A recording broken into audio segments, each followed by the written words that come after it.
Honestly, yesterday or a couple days ago, we were talking about how your tree lighting thing, you were like, oh, this is ridiculous. There's a toddler in front of me watching Don on a iPad, and we're like, that's the last thing a toddler should be watching. Like, it's just, especially the next couple of episodes. And we're like, oh, what anime should a kid watch? And we're like, I feel like the answer is probably Spy Family, but also Pokemon. Like, just start kids on Pokemon. It's definitely Pokemon. I do feel like My Hero's like a pretty solid one because it does start. It's like Naruto where it starts. Well, Naruto starts pretty hardcore, but My Hero like starts softer and then gets progressively darker, but it has better pacing that like modern children would be more into than Naruto does. And then One Piece, you got to start them really young. I don't think like a 10-year-old's going to be into One Piece because it's like people are barely moving and it's like slow as hell. You're telling me that you need to get kids on One Piece before their brains get rotted by TikTok? You're like, hey, before your attention span is absolutely destroyed through short form media, we need to get you on One Piece. Yeah, I think I get my kid on One Piece at age like 6. Like, I love that idea. Cocomelon phase. I love that being built into parenting. It's like, oh yeah, no, like get their ears checked when they're first born, throw them in water so they know how to swim, nurse them on One Piece. Yeah, but honestly, it's probably not a bad idea. Just like throw. I mean, like there's some moments in One Piece that you probably. I mean, like there's like Nami showers in every single arc. Like every single arc, Nami takes a big bath, and that wouldn't be great. But at the same time, it's like, oh hey, tits are great, so fucking like eat. That's another one where if they're young enough, they won't notice or care. I wonder about that because like. You're probably right. Like growing up, I feel like because I watched Naruto really young. I started Naruto when I was like 7 or 8 years old. And looking back at it, like the moments I remember from Naruto aren't like the sexy jutsu. Like that's not at all. Like I remember like Gaara and Rock Lee's fight. Like I remember the fights. I remember like the intense moments. I remember like thinking Naruto and Sakura should kiss. I remember like I identified that there was romance going on, but it was never like I never like identified with like the ecchi parts of Naruto. Yeah, I remember, like, thinking it was very silly. Like, I remember being like, oh, this is, like, quote-unquote sexy, but I didn't know what that meant. Like, I didn't actually feel... I wasn't, like, aroused by any of it. I was just like, oh, like, boobs, you're not supposed to see boobs, that's so funny. And you just know it is, like, a thing your parents, like, are weird about. Yeah. You know? Like, like to turn, I guess back then we were watching on TVs, we were watching on iPads, but like it's at that point where I used to watch, oh God, this is a horrifying memory. I used to watch Spartacus, the HBO TV show, which was just fucking, it was just Spartan smut. Like it was just tits and dick. And there was like the occasional fight.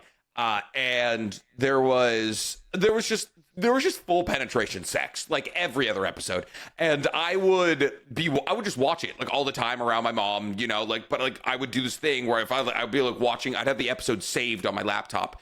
Cause this is back when I was like real into torrenting in high school. Like I downloaded everything illegally directly onto my laptop. Didn't care if there was viruses. I was like, oh, Apple's got a firewall. And I was like, yeah, but you're downloading. For some reason, this episode is 65 gigabytes. Like, oh yeah, you're downloading fucking malware onto your laptop. But I had to do it to get my Spartan smut. So I would sit in the passenger seat of my car or my mom's car while she would drive around. And anytime that they're like, I would just like watch the like Spartacus. And anytime there was like full penetration sex, I would just turn the laptop towards me. I would just like lean into the corner of my seat and just watch it in the corner. So I guess like that's kind of what you would have to do nowadays.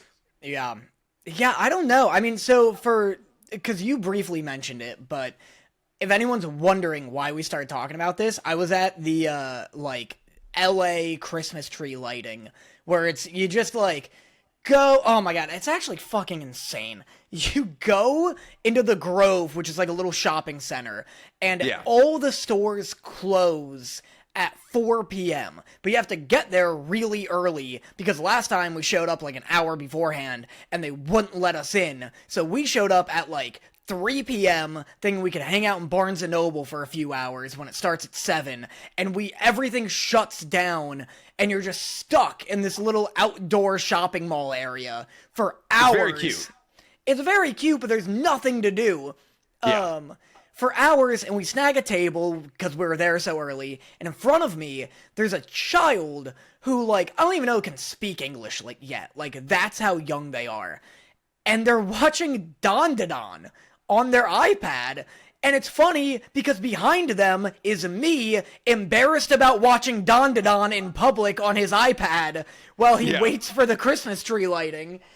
Everybody probably thought you guys were like family, or you were casting it to his iPad. You're like, no more Cocomelon, nerd. Oh my god, I'd be arrested. I'd be arrested on site if I was just casting Don to a child. to every infant's iPad. Yeah.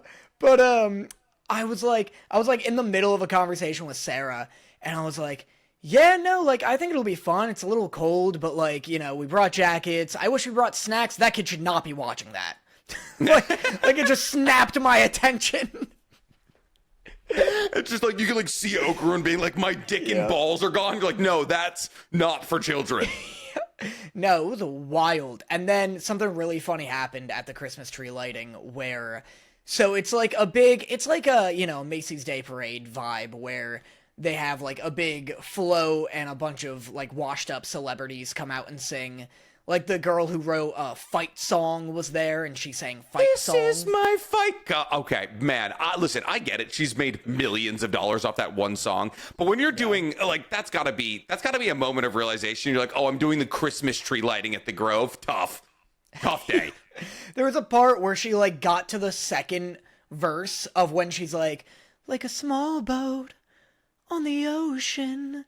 And then she stops, and she's like, you know what? Why don't you guys sing this next part? I don't even remember the words. Go on, you guys sing. Ready? We're gonna restart. And she goes, like a small boat on the ocean. And then she, like, turned to the crowd, and it was dead silent. And then she cringed, and then just sang the rest of the song. And it was awful.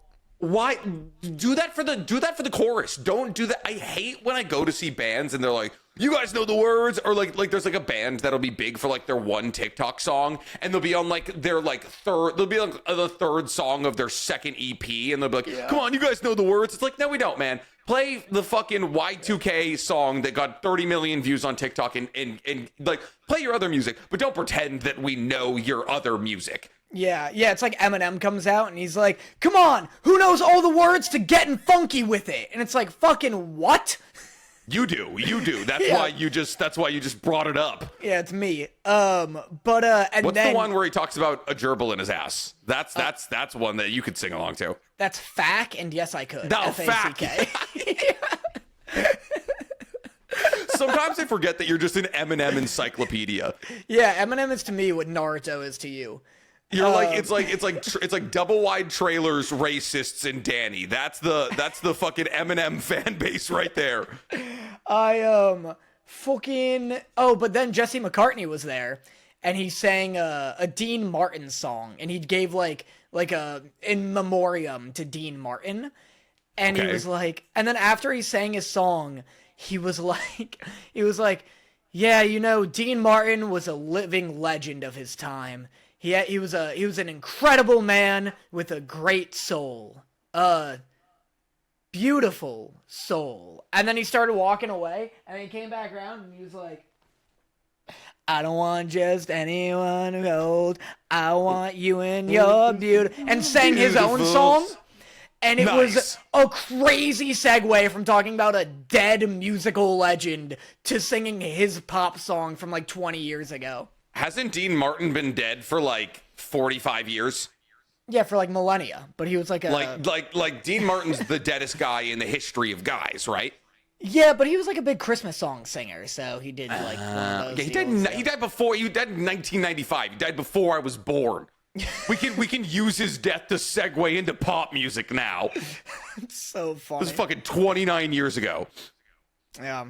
But anyway, yeah, Blue Lock sucks. That's the end of the Blue Lock segment. Listen, I'm so down to watch something else. We can pick up fucking. I'll watch the Owl House or something. I don't know.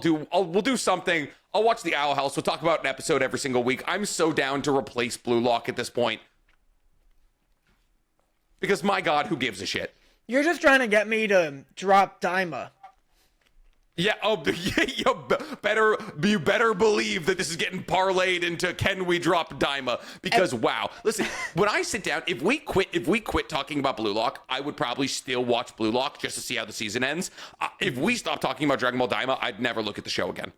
Dude, every 2 weeks I get a text from Nick being like, so we're done talking about Daima, right? So and I'm like, where we at, buddy? Where we at? Yeah, I'm like, bitch, if I have to talk about Blue Lock, it's fucking it's a Dragon Mexican Ball. Standoff of shit anime. Yeah, meanwhile, Stank's in the middle, like, when's Orb coming back? You guys dropped on episode 6. They just got to the cool monk. Yeah. Oh, God, I'm so happy we're done with Orb. Dude, yeah, the one good show of the season. How dare you? If I had to watch another person get the fucking three hole wooden necklace, I was gonna blow my orb off. Dude, Daima, I can't believe how little happened. Like, this episode nearly pushed me over the edge where I'm like, no, we have to do something this episode. Something. Anything. Truly anything. All that happens is Pansy loses a collar I didn't know she had until this episode. And then Supreme Kai goes, everyone can do this. It's not that special. Yep. Supreme Kai says 4 words. He's like, I'm a glint. I should be able to take it off. She's like, oh my God, can you unenslave this entire world? And he's like, fucking do it yourself. Do it yourself, just write coward. The words down, you stupid bitch. I wrote, Pansy goes, how did you raise a kid, Goku? And then Goku goes, I wasn't really involved. And then I just wrote, that was wild. Yeah, that made me giggle, but it's also kind of wild to us, like, to know that Goku has enough self-awareness to realize that he has not been involved in the raising of his 2 children. Yeah, I went, also, Super doesn't correct her about the fact that he actually has 2 kids, but I'm pretty sure it's because he forgot about Goten. Can't spell forgotten without Goten. Yeah, so Goten existed at this point. Goten was like, yeah, because Gotenks existed. It was like, there was a couple of moments like that like made me giggle, but like, as I was like watching this episode, I was like, I don't know how to explain this in any way other than in Dragon Ball Daima, shit just happens. Boy, does shit happen.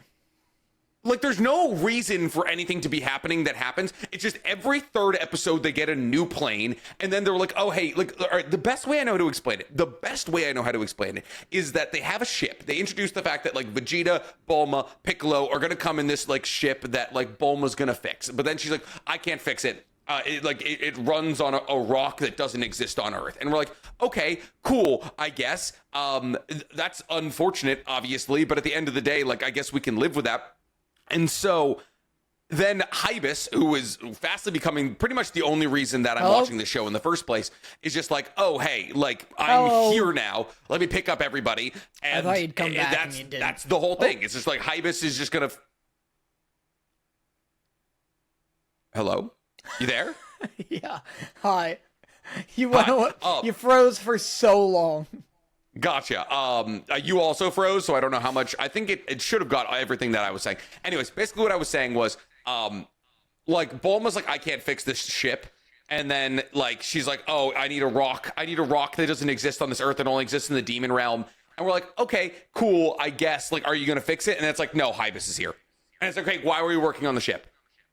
Yeah, I wrote Hybis is my hero. What a weirdo. What a weird fucking guy. It's great. Hybis being like, I have a date tonight, and then the king being like, you don't have a girlfriend. It's like, hey, just let him dream, dickhead. Hybis being like, I want a large pizza with worms on it. And he's like, you can have as many large pizzas with worms on it as you want. And he goes, no, I just want one. And he's like, all right, just fucking go. Yeah, he's like, just get the job done. God damn it. Yeah, Hybis is fastly becoming the only reason I'm watching this show. I kind of love him. I went, all Goku does in this show is shit and eat. I like, and fight the cops. Yeah, every episode has like a Power Rangers ass fight where it's like, oh, a bunch of goons show up, we'll just take them down, I guess. And then there's also a moment every episode where Goku goes, I gotta take a dump, and then he takes a dump. and everyone's like, "Oh, they did the poop. They hit the poop button." Listen, I love the idea of Oda. I love the idea of Oda on his deathbed being like, "He's gotta shit. He's gotta. We gotta get as much poop out this boy as possible." They're gonna want him to poop. They're gonna want him to poop every episode. I know that they're saying they want Vegeta. They don't know what they want. They want the child pooping. That's what they do. They poop. No, if the only reason we're doing it again next week, other than the fact that we truly have no other anime to talk about, someone recommended we watch the How to Train Your Dragon movies, like we did the what's his fucking name? Hayao Miyazaki movies. Hayao Miyazaki. That's not a bad idea. I do think it'll just be every week of me being like, I don't get this franchise. It's not that good. How many is there? Is there more than 2? There's 3. How many dragons do they need to train? They train all of them. That's kind of the point. I don't. You train one. I feel like you got them all. I don't. Yeah. It's. Oh, cool. Am I gonna? Oh, here's the clicker. And then we have to like use positive reinforcement and treats on how to train a dragon. How do you do that? I don't know. I haven't seen movies. He ages, which is cool. So he's like an adult with a beard by the 3rd one, which is genuinely very cool. But the only reason we're doing another one, other than the fact that we don't have anything else to talk about, is the fact that the next episode is promising like a real fight episode. He's gonna fight the guardian of their Dragon Balls, which is just a big bug with a hammer. I can't wait for Goku to not break a sweat and be like, "Oh, this thing's like weaker than Super Saiyan 2." Yep. Yeah, I can't imagine that the guardian of the first guardian of one of the Demon World Dragon Balls is going to be able to like press Goku to like, we're not talking about like, oh, there's 3 guardians of these Dragon Balls and they're going to be on the equivalent level of like the Vegeta saga and the Cell saga and the Buu saga. Like they're going to get stronger and stronger and stronger, and Goku in his child form is going to need the help of Vegeta and Piccolo to take it. Like probably that's what's going to happen. I just like their designs are so super like they're so unserious, like they're so Power Ranger coded that I can't necessarily be like, oh, I'm stoked for this. Like I'm so excited to like it's just like it just kind of looks like a giant Power Ranger with a hammer. Like he looks like Ultraman, you know? Like I don't know. I just the designs are too unserious for me. Yeah, it's really even OG Dragon Ball. Like I would take like OG Dragon Ball has such a ferocity to it and like a desperation to it where like when fucking Tambourine or Drum, one of those, like, just has his fucking arm through Krillin. I know you don't remember that. When Goku's just like, putting his head through King Piccolo, like, it's like, there's just fires himself. He literally fires himself like a cannonball through King Piccolo. Yeah, it's just so, like, I don't know. People are like, oh, Dragon Ball Daima is trying to be nostalgic. It's like not even as good as OG Dragon Ball is the problem. Like, cool shit happened in OG Dragon Ball. Yeah. It's definitely very interesting. My only notes from this episode were the soundtrack of the show sounds straight out of a Wii Resorts game. That's so like the soundtrack is just like it's like between the opening being like da da da da da, and then just like the actual background literally sounds like bum bum. But like the entire background is just Wii-based game music. Yeah, someone in chat goes, Drake is officially finished, and that's hilarious to me. Like the rapper. The billionaire rapper who like, like you're not going to listen to his music. Wow, will that not affect him? Finished. Done. Yeah, that's so funny. But anyway, yeah, so Daima's bad, as always.